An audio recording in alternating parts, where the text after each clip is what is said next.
नमस्कार, देश न्यूज देख रहे हैं आप और मैं हूं आपके साथ दामिनी। बुलेटिन की शुरुआत करेंगे आज की कुछ बड़ी खबरों से। सबसे पहले बात करते हैं दिल्ली की।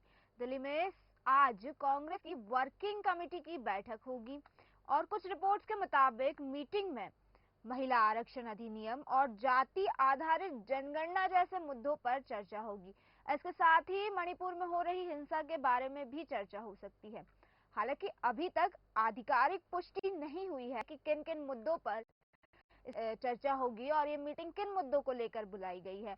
वहीं आपको बता दें, डब्ल्यूसी की मीटिंग में 5 राज्यों के विधानसभा चुनाव और लोकसभा चुनाव को लेकर रणनीति भी बनाई जा सकती है। दरअसल इससे पहले 16 सितंबर को हैदराबाद में सीडब्ल्यूसी की बैठक बुलाई गई थी और इस मीटिंग में सोनिया गांधी और राहुल गांधी भी शामिल हुए थे। मीटिंग में पेश प्रस्ताव में कहा गया था कि केंद्र सरकार राजनीतिक, आर्थिक और राष्ट्रीय सुरक्षा के मोर्चे पर पूरी तरह विफल रही है। वहीं इसमें दावा भी किया गया था कि भाजपा देश के संवैधानिक और संघीय ढांचे के लिए चुनौती है। वहीं इस बैठक से पहले कांग्रेस अध्यक्ष मल्लिकार्जुन खड़गे ने कहा था कि मोदी सरकार महंगाई को रोकने, बेरोजगारी, मणिपुर हिंसा और असमानता के मुद्दे पर पूरी तरह फेल रही। साथ ही खड़गे ने यह भी कहा था कि जिस तरह से इंडिया अलायंस को कामयाबी मिल रही है, भाजपा सरकार विपक्षी दलों पर कार्रवाई करने में लगी हुई है। तो अब आज की मीटिंग में क्या फैसले लिए जाएंगे और किन मुद्दों पर चर्चा होगी, ये तो देखना दिलचस्प होगा और ये मीटिंग होने के बाद ही पता चलेगा, जिसकी तमाम अपडेट्स हम आपको देंगे। लेकिन फिलहाल हम बढ़ते हैं अगली खबर की ओर और आपको बता दें, 10वीं और 12वीं के बोर्ड एग्जाम्स अब साल में 2 बार होंगे, लेकिन स्टूडेंट्स को दोनों बार एग्जाम देना जरूरी नहीं होगा। ये बात खुद केंद्रीय शिक्षा मंत्री धर्मेंद्र प्रधान ने पीटीआई से कही। उन्होंने बताया कि स्टूडेंट खुद से तय करेंगे कि उन्हें बोर्ड एग्जाम एक बार देना है या फिर 2 बार। दरअसल ये व्यवस्था बच्चों की सुविधा के लिए लाई गई है। अगर कोई स्टूडेंट दोनों बार एग्जाम देता है तो दोनों एग्जाम में से उसका बेस्ट रिजल्ट स्कोर किया जाएगा। इससे स्टूडेंट को एग्जाम देने के लिए एक साल में 2 मौके मिलेंगे। वहीं अगर कोई स्टूडेंट अपनी परफॉर्मेंस को लेकर कॉन्फिडेंट है तो सिर्फ एक बार ही एग्जाम दे सकता है। धर्मेंद्र प्रधान ने कहा कि साल में 2 बार बोर्ड कराने का फैसला स्टूडेंट्स में तनाव और डर कम करने को लेकर लिया गया है। आपको बता दें, इस साल अगस्त में शिक्षा मंत्रालय ने न्यू करिकुलम फ्रेमवर्क एनसीएफ के तहत साल में 2 बार बोर्ड एग्जाम कंडक्ट कराने की घोषणा की थी और ये फ्रेमवर्क एग्जामिनेशन सिस्टम में बदलाव करने और स्टूडेंट के एग्जाम को सिलेबस बेस्ड रखने के लिए लाया गया था।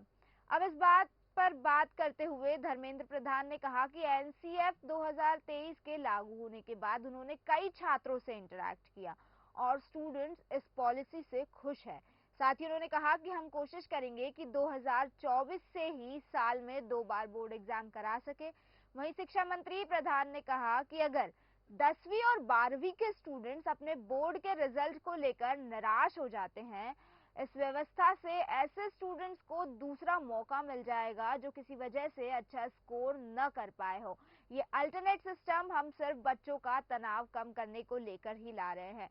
दरअसल आपको बता दें कि जब कई बार ऐसा होता है कि बोर्ड एग्जाम्स में अच्छा स्कोर न कर पाने की वजह से स्टूडेंट्स निराश हो जाते हैं और उसके बाद कई सारे ऐसे मामले सामने आते हैं। हाल फिलहाल में कई ऐसे केसेस सामने आए हैं जब बच्चों ने आत्महत्या कर ली है। खासकर की अगर बात करें कोटा स्टूडेंट्स की, तो बच्चे डमी लेकर जब कोटा में पढ़ने जाते हैं, अपनी पढ़ाई से निराश होकर, अपने रिजल्ट से निराश होकर आत्महत्या कर लेते हैं। तो इन्हीं सब चीजों को संज्ञान में लेते हुए शिक्षा मंत्री धर्मेंद्र प्रधान ने इस तरह का फैसला लिया है और ये एक बड़ी चीज है। वहीं बढ़ते अगली खबर की ओर और आपको बता दें, कांग्रेस नेता और पूर्व सीएम दिग्विजय सिंह ने एक वीडियो ट्वीट किया था।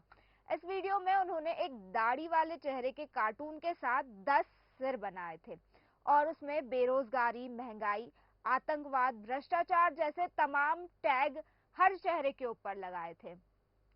इस वीडियो पर अब बीजेपी भड़क गई है। आपको बता दें, बीजेपी के प्रदेश अध्यक्ष वीडी शर्मा ने प्रेस कॉन्फ्रेंस कर दिग्विजय सिंह पर जमकर हमला बोला है। वीडी शर्मा ने दिग्विजय सिंह को सनातन विरोधी मानसिकता का ब्रांड एम्बेसडर बताया है। वीडी शर्मा ने बीजेपी के स्टेट मीडिया सेंटर में प्रेस कॉन्फ्रेंस की और कहा कि भारत के अंदर हिंदू विरोधी मानसिकता के ब्रांड एम्बेसडर दिग्विजय सिंह ने दुनिया के लोकप्रिय नेता प्रधानमंत्री नरेंद्र मोदी को लेकर जिस प्रकार ट्वीट किया है, ये दिग्विजय सिंह की देश विरोधी के साथ सनातन विरोधी मानसिकता को प्रदर्शित करता है। उन्होंने कहा कि इस देश में रावण कौन है और श्री राम कौन है, यह देश की 140 करोड़ की जनता ने तय किया है। भगवान श्री राम के अनुरूप प्रधानमंत्री नरेंद्र मोदी सुशासन के साथ काम कर रहे हैं, लेकिन दुर्भाग्य है कि दिग्विजय सिंह जैसे लोग उनका विरोध कर अपनी हिंदू विरोधी मानसिकता का परिचय देते हैं। तो इस तरह के बयान दिए। वहीं भोपाल के गांधी भवन में पत्रकारों, लेखकों, संस्कृति कर्मियों के धरना प्रदर्शन में शामिल हुए पूर्व मुख्यमंत्री दिग्विजय सिंह ने वीडी शर्मा के आरोपों पर कहा कि वे जब राहुल गांधी को रावण के रूप में बनाते हैं और दिखाते हैं, तो क्या वे उनका जवाब नहीं दे? क्या ये कोई नई बात नहीं है जो हमने कहा है, तथ्यों के आधार पर कहा है। तो इस तरह के आरोप प्रत्यारोप का सिलसिला जारी है भाजपा और कांग्रेस के बीच, जहां दोनों ही एक दूसरे पर निशाना साधने में लगे हुए हैं। वहीं इन मुद्दे पर अधिक जानकारी के लिए हमारे साथ जुड़ चुके हैं देश न्यूज के एडिटर इन चीफ जय श्रीवास्तव जी। जय जी, बहुत बहुत स्वागत है आपका। तो जय जी, जिस तरह से वीडी शर्मा ने दिग्विजय सिंह को सनातन विरोधी मानसिकता का ब्रांड एम्बेसडर करार कर दिया है और ब्रांड एम्बेसडर कहा है, इस पर आपका क्या कहना है? देखिए, ये जिस प्रकार के जो बयानबाजी अभी भले दिग्विजय सिंह कर रहे हैं या वीडी शर्मा कर रहे हैं, ये कोई नई बात नहीं है। हर चुनाव के पहले इस प्रकार के हमले होते आए हैं, लेकिन अब देखा यह जा रहा है कि किसी भी बड़े नेता के मुंह से इस प्रकार की जो भाषा है, ये 2-4 साल से ज्यादा सुनाई देने लगे हैं। मुझे ऐसा लगता है कि इस प्रकार के भाषा उपयोग में नहीं लाना चाहिए। इससे आम जनता में नेता की जो छवि है वो खराब होती है। जिस प्रकार वीडी शर्मा ने पलटवार किया है, इसके पहले जो दिग्विजय सिंह ने जो बात कही है कि 10 सिर वाला रावण के रूप में मोदी का उन्होंने एक तरह से उपहास उड़ाया है, ये निश्चित रूप से देश का अपमान है। इस देश के प्रधानमंत्री, चाहे वो किसी पार्टी के भी हो, प्रधानमंत्री देश का होता है। देश के प्रधानमंत्री के खिलाफ इस प्रकार की बात करना दिग्विजय सिंह को भी शोभा नहीं देता है। लेकिन दिग्विजय सिंह इस प्रकार की भाषा हमेशा बोलने के बावजूद कई बार उनके खिलाफ मानहानि का मुकदमा भी दर्ज हुआ है, लेकिन अब तक कोई बड़ी कार्रवाई उनके खिलाफ नहीं हुई है। यही कारण है कि उनके हौसला बुलंद है और वो बिल्कुल सोची समझी रणनीति के तहत इस प्रकार की भाषा का उपयोग दिग्विजय सिंह करते हैं, ताकि भारतीय जनता पार्टी पलटवार करे और एक विशेष वर्ग के जो वोट है वो उनको हासिल हो पाए। अब देखिए, दिग्विजय सिंह का जो 10 साल का कार्यकाल रहा, उस कार्यकाल में ना मध्य प्रदेश में बिजली थी, ना सड़क, ना पानी, और उनको मिस्टर बंटाढार के रूप में जो है मध्य प्रदेश ने एक परिचय दिया है। तो बंटाढार के रूप में जिस प्रकार से उनको नाम दिया गया, उनका नाम देने के बावजूद अभी तक देखिए 2003 तक वो मुख्यमंत्री रहे। तो 2003 के बाद जब वो राजनीति में सक्रिय होने के बाद भी उनको किसी प्रकार की कोई महत्वपूर्ण भूमिका में मध्य प्रदेश में जिम्मेदारी नहीं मिली। तो हो सकता है कि ये कांग्रेस पार्टी का स्ट्रेटेजी हो कि दिग्विजय सिंह इस प्रकार के हमले करे और भारतीय जनता पार्टी उसका जवाब दे। इससे एक वर्ग विशेष भले ही नाराज हो, हिंदू आमतौर पर नाराज नहीं होते हैं और हिंदू बहुत सहनशीलता है, सहिष्णु लोग होते हैं और एक वर्ग विशेष के लोगों को वो खुश करने के लिए, उनके वोट पाने के लिए इस प्रकार के हमले हमेशा वो करते आए हैं। लेकिन मैं ये बता देना चाहूंगा कि आज 12 बजे 5 राज्यों के चुनाव की घोषणा होना है और निर्वाचन आयोग आज मीटिंग लेने वाले है और प्रेस कॉन्फ्रेंस लेने वाले हैं और जैसे मीटिंग या प्रेस कॉन्फ्रेंस खत्म होगी वैसे ही आचार संहिता इस प्रदेश में लग जाएंगे जिन प्रदेशों में चुनाव है। अब दिग्विजय सिंह के और बोल वचन में जो है कड़वाहट आएगी। खाली दिग्विजय सिंह नहीं, कांग्रेस के और भी नेताओं में कड़वाहट और आएगी। देखिए, और चाहे भारतीय जनता पार्टी में हो और चाहे कांग्रेस में हो, कुल मिला के ये कहा जाएगा, नेता किसी भी स्तर के हो, चाहे बड़े हो छोटे हो, लेकिन उनके भाषाओं में जो है कमांड होना चाहिए, भाषा उनके संयमित होना चाहिए, जिससे आम जनता आहत ना हो। किसी भी पार्टी के नेता हो, दूसरे पार्टी के बड़े नेता, विशेष करके प्रधानमंत्री के खिलाफ इस प्रकार की भाषा का उपयोग नहीं करना चाहिए। और वी.डी. शर्मा प्रदेश अध्यक्ष है केवल, वो यदि पलटवार कर रहे हैं तो देखा यह जा सकता है कि किस प्रकार का जो है ये दिग्विजय सिंह नेता है कि जिनके जवाब प्रदेश अध्यक्ष को देना पड़ रहा है। और मोदी के खिलाफ, प्रधानमंत्री के खिलाफ ये आरोप लगाया या कटाक्ष किया या उपहास उड़ाया, ये दिग्विजय सिंह को शोभा नहीं देता। लेकिन जय जी, अभी कुछ समय पहले भाजपा ने भी एक पोस्टर रिलीज किया था जिसपर राहुल गांधी के 10 सिर बताए थे और उनकी तुलना रावण से की थी। तो दिग्विजय सिंह का कहना है कि क्या अब हम जवाब भी ना दें इस चीज का? नहीं, बिल्कुल आपने सही कहा है, वो भी गलत है। अगर राहुल गांधी के भी किसी ने इस प्रकार का उपहास उड़ाया, वो भी बड़े नेता है इस देश के और प्रतिपक्ष की भूमिका वो निभा रहे हैं, वो भी गलत है। किसी ने भी की है, उनके खिलाफ एक्शन लेना चाहिए था। उनके खिलाफ जो है जब तक एक्शन नहीं लेंगे तो इस प्रकार के वार और पलटवार होता रहेगा, जिसमें नुकसान आम जनता को है। आम जनता ये देखती है कि इस देश में किस प्रकार के नेता है जो अपने नेताओं को खुश करने के लिए दूसरे नेताओं को इस प्रकार टारगेट करते हैं और इस प्रकार का अपमान करते हैं, चाहे वो राहुल गांधी का हो चाहे मोदी का हो। दोनों के ही जो है जिस प्रकार का फोटो वायरल हुआ, ये पोस्टर लगे, वो दोनों ही गलत है। और जय जी, वी.डी. शर्मा ने एक और चीज कही है, उन्होंने प्रधानमंत्री नरेंद्र मोदी की तुलना श्री राम से कर दी है। उन्होंने कहा है कि श्री राम की तरह प्रधानमंत्री नरेंद्र मोदी का सुशासन वाला राज्य है। इस पर आपको क्या कहना चाहेंगे? इस पर आपके क्या राम से तुलना करने का मतलब ये होता है कि राम राज्य चलाने वाला जो व्यक्ति है वो राम है जी। चाहे वो माता पिता के रूप में भी कई बार पिता को भी बोलते हैं, कोई बड़े भाई को भी बोलते हैं कि मेरे लिए राम है।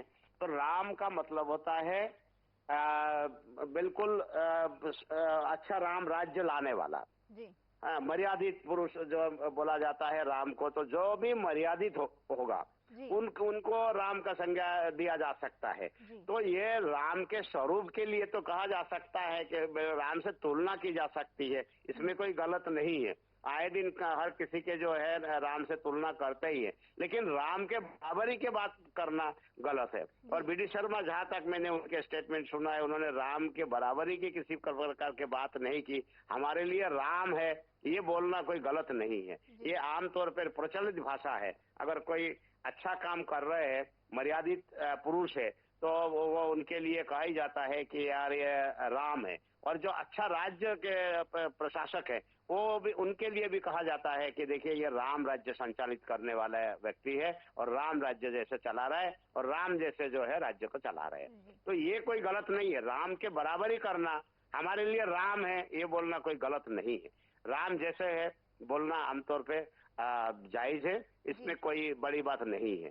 तो वो अगर ये कहे कि मोदी हमारे लिए राम है और उनका दर्शाना वो गलत है, ये इस शब्द में आपत्ति है। लेकिन वी.डी. शर्मा ने कहा हमारे लिए वो राम जैसे है जी। और जय जी, जिस तरह से अक्सर देखा गया है कि आजकल सनातन को लेके बयानबाजी बहुत तेज हो गई है। लगातार एक दूसरे पर पार्टी के नेता सनातन को लेकर निशाना साधते हैं, सनातन को लेकर आरोप लगाते हैं। तो जिस तरह से ये चुनावी रणनीति आजकल बनाई जा रही है, क्या इससे मतलब पार्टी को फायदा हो सकता है? क्योंकि ज्यादातर तो यही देखा गया है कि जो भी सनातन को लेकर बयान देता है उसी के ऊपर वो बयान उल्टा भारी पड़ जाता है। बिल्कुल, देखिए यहाँ 82% जो लोग हैं वो सनातनी है जी।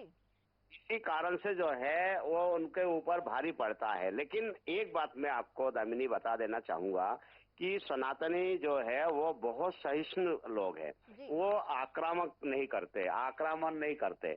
उनके प्रति जो है सबके प्रति एक प्रेम भाव रखने वाले लोग होते हैं सनातनी। तो अब जो देखा जा रहा है कि धीरे धीरे जो है इस प्रकार के वातावरण निर्मित किया जा रहा है कि सनातनी भी जो है वो आक्रामक रूप अपनाए, क्योंकि अभी जिस प्रकार से अटैक उनके ऊपर किया गया और विशेष करके राजनीतिज्ञों के द्वारा, और हर राजनीतिक जो भारतीय जनता पार्टी या उनके साथ जो गठबंधन में, उनको छोड़ के बाकी जितने भी विपक्ष में है, विशेष करके जो इंडी गठबंधन है, वो सारे लोग उसमें सनातन के विरोध में बयान देते हैं। इसके पीछे का कारण ये है क्योंकि ये सब जानते हैं कि यदि सनातन के विरोध में बयान दूंगा तो हमारे खिलाफ कोई बड़ा कोई सर तन से जुदा के नारा नहीं लगेंगे और हमारे खिलाफ किसी प्रकार के कोई वातावरण निर्मित नहीं होगी, हमारे खिलाफ कोई कार्रवाई नहीं होगी, हमारे खिलाफ कोई आवाज नहीं उठाएगा, क्योंकि वो जानते हैं कि हिंदू बिल्कुल और सनातन बिल्कुल सहिष्णु है, वो लड़ाई झगड़ा में भरोसा नहीं रखते। लेकिन धीरे धीरे जो है कुछ हिंदुओं में भी अब कट्टरता देखा जा रहा है, जो इस देश के लिए घातक है और आगे जाके जो है इसका दुष्परिणाम बहुत भयंकर होना है और इसको हमें आगे हो सकता है कि सामना करना पड़े। मैं ये भी बताना चाहूंगा, जो नेता इस प्रकार के बयान देता है वो निश्चित रूप से जो है वो जानता है, समझता है कि इस बयान के प्रतिक्रिया क्या आना है और प्रतिक्रिया आने के बाद उनको फायदा क्या होना है, क्योंकि भारतीय जनता पार्टी और एनडीए के जो गठबंधन है, इस गठबंधन के जितने भी पार्टियां हैं, उन पार्टियों को मालूम है कि हमें हिंदू वोट की आवश्यकता है, लेकिन जो लोग दूसरे पार्टी में विशेष करके इंडी गठबंधन में है, उन लोगों को ये पता है कि हमें जो है क्रिश्चियन और मुस्लिमों के जो है वोट प्राप्त करना है और इस कारण इस प्रकार के आदि बयान में दूंगा तो मुझे इस वर्ग का वोट मिल जाएगा। और जो शुरू से ही ये बोलते हैं कि हम तो धर्मनिरपेक्ष लोग हैं, उन लोगों के भी वोट कुछ मिल जाते हैं, तो ऐसे में उनको जीत हासिल हो जाते हैं। तो मुझे ऐसा लगता है कि ये केवल चुनावी फंडा है और कुछ जो हिंदू है जो अपने आप को बिल्कुल जो है धर्मनिरपेक्ष मानते हैं, ऐसे लोगों के वोट पाने में वो सफल हो जाते हैं और कुछ मुस्लिम वोट और कुछ क्रिश्चियन वोटों को मिला के वो अपना उल्लू सीधा करते हैं। तो इसी कारण से जो है वो बड़ा वर्ग को खुश करने के लिए कभी भी बयानबाजी ये लोग नहीं करेंगे, लेकिन बड़े वर्ग के खिलाफ बोलना इनके आम बात हो गई है, इनके आदत में शुमार हो गया है। तो मुझे ऐसा लगता है कि इस प्रकार के जो बयानबाजी है ये आगे जाके घातक होगा। क्योंकि जो सहिष्णु है, सनातन धर्म वाले, ये सभी जो है धीरे धीरे कट्टरता की ओर जाते जा रहे हैं कि कब तक हम बर्दाश्त करेंगे, कब तक इस प्रकार के भाषा का सामना हम करेंगे, कब तक ऐसे हम अपमान सहन करते रहेंगे। और वो दिन जब भी ये सब कट्टरता इस सहिष्णु धर्म के लोगों में घुस जाएगी, तब शायद मुझे लगता है कि इस देश में गृहद्य जैसे निर्माण भी हो सकता है, गृहद्य की स्थिति भी निर्माण हो सकते हैं। इसी कारण से इसको रोका जाना अति आवश्यक है। लेकिन जय जी, जैसे कि आपने कहा कि एक बड़े वर्ग को खुश करने के लिए ये बयान नहीं देते, बल्कि बड़े वर्ग के खिलाफ ये बयान देते हैं ताकि जो बाकी समुदाय के लोग हैं उनका वोट इन्हें मिल सके। लेकिन क्योंकि ज्यादातर जनता हमारे यहाँ हिंदू है और सनातनी है, तो राजनीति में अगर राजनीति के लिए सनातन को बीच में घसीटा जा रहा है तो बड़े वर्ग को के खिलाफ जाके तो इनको फायदा नहीं मिलने वाला है ना। नहीं, इसके पीछे कारण ये है कि बड़े वर्ग जो है, जो सनातनी है, उनको हमेशा वो कट्टर नहीं है, वो केवल और केवल जो है वो सहिष्णु है और वो धर्मनिरपेक्ष की बात करते हैं कि सर्वधर्म की बात करते हैं, लड़ाई झगड़ा में भरोसा नहीं रखते हैं। यही कारण है कि इनको ये बल मिल जाता है कि हम अगर कुछ भी बोलेंगे, भले बड़ा वर्ग हो, भले 80-82% वर्ग के जो लोग हैं वो सनातनी हैं, वो हमारे खिलाफ आवाज नहीं उठाएंगे और आसानी से जो है हम अपना जो मकसद है उसमें कामयाब हो जाएंगे। खैर जय जी, एक बार फिर मैं दिग्विजय सिंह के बयान पर आना चाहूंगी और वीडी शर्मा ने जो कहा है, तो इस पर जनता की क्या प्रतिक्रिया हो सकती है? जनता को तो खुल के सामने आना चाहिए। इस प्रकार के जो बयानबाजी चाहे वो कांग्रेस के नेता करे या भारतीय जनता पार्टी के नेता करे, इसके खिलाफ खुल के आना चाहिए। और जब भी ऐसे नेता मैदान में आए तब इनको मुंह तोड़ जवाब देना चाहिए। देखिए, मैं आपको एक स्मरण दिलाना चाहूंगा, यही दिग्विजय सिंह है जो 10 साल मुख्यमंत्री रहे, राज्यसभा मेंबर रहे, बहुत बड़े कद के नेता माने जाते हैं। मतलब सोनिया गांधी के बाद राहुल गांधी और प्रियंका गांधी भी इनको कोई आदेश नहीं दे सकते हैं, क्योंकि ये उनसे भी बड़े नेता है। तो ऐसी स्थिति में जो है 4.25 लाख मतों से दिग्विजय सिंह भोपाल कंस्टिट्यूंसी से हारे हैं। इसके पीछे का कारण ही यही बयानबाजी है, क्योंकि इनको मान लिया गया है कि ये किसी मानसिक जो है विकृतियों की शिकार है और एक वर्ग को खुश करने के लिए बड़े वर्ग को नाराज करते हैं। उसी का परिणाम है। देखिए, कहा जो प्रज्ञा यहाँ पर जीती है, वर्तमान सांसद है भोपाल के, वो बहुत छोटी नेता है इनके दिग्विजय सिंह के आगे, बहुत छोटे कद के नेता है। लेकिन उसके बाद भी प्रज्ञा ठाकुर से दिग्विजय सिंह का हारना, ये एक सबक लेना चाहिए दिग्विजय सिंह को कि अब जो है भाषाओं में संयम रखना चाहिए, भाषाओं को पर लगाम नहीं कसेंगे तो इस प्रकार इनको हमेशा जो है नीचा देखना पड़ेगा। और जब भी ये मैदान में उतरेंगे तो इसी प्रकार के जो है परिणाम का सामना इनको करना पड़ेगा, क्योंकि 4.25 लाख मतों से हारना जी। और उसके बाद भी सबक ना सीखना, ये दिग्विजय सिंह के मानसिकता दर्शाता है कि किस मानसिकता के व्यक्ति है। और हर बार जब एक किसी व्यक्ति को ये टारगेट करेंगे, हर बार नुकसान इन्हीं को होना है। जी, बहुत बहुत शुक्रिया आपका जय जी, हमारे साथ जुड़ने के लिए और हमें ये तमाम जानकारी देने के लिए। तो जिस तरह से आरोप प्रत्यारोप का सिलसिला लगातार जारी है, क्योंकि चुनाव नजदीक है और सनातन को ये नेता हमेशा बीच में राजनीति में घसीटते हुए नजर आए हैं। पहले भाजपा की तरफ से एक पोस्टर रिलीज किया गया था जहाँ राहुल गांधी को रावण बताया गया था। वहीं दिग्विजय सिंह ने एक ट्विटर हैंडल पर वीडियो शेयर किया है जिसमें उन्होंने प्रधानमंत्री नरेंद्र मोदी जैसा ही एक कार्टून वाला सिर है और उसके साथ 10 सिर लगाए हैं, जिनको अलग अलग भ्रष्टाचार और हिंसा और इन सब चीजों से कनेक्ट किया है। अब उस पर वीडी शर्मा ने आरोप लगाया है कि दिग्विजय सिंह सनातन विरोधी मानसिकता के ब्रांड एम्बेसडर है। तो अगर बात करें तो इस तरह के सनातन को हमेशा राजनीति में घसीटते हुए ही नजर आए हैं। और इनकी कहा जाए कि पार्टियों की स्ट्रैटेजी होती है, जैसे कि हमारे एडिटर इन चीफ ने कहा था, लेकिन जनता इसका जो परिणाम है, जनता इस पर प्रतिक्रिया देगी चुनाव के नतीजों में। तो चुनाव के नतीजे जो भी होंगे उस पर हमें समझ आ जाएगा कि जनता का मत क्या है और इस पर आगे और क्या होने वाला है। लेकिन फिलहाल के लिए बस इतना ही। बने रहिए देश न्यूज के साथ। नमस्कार।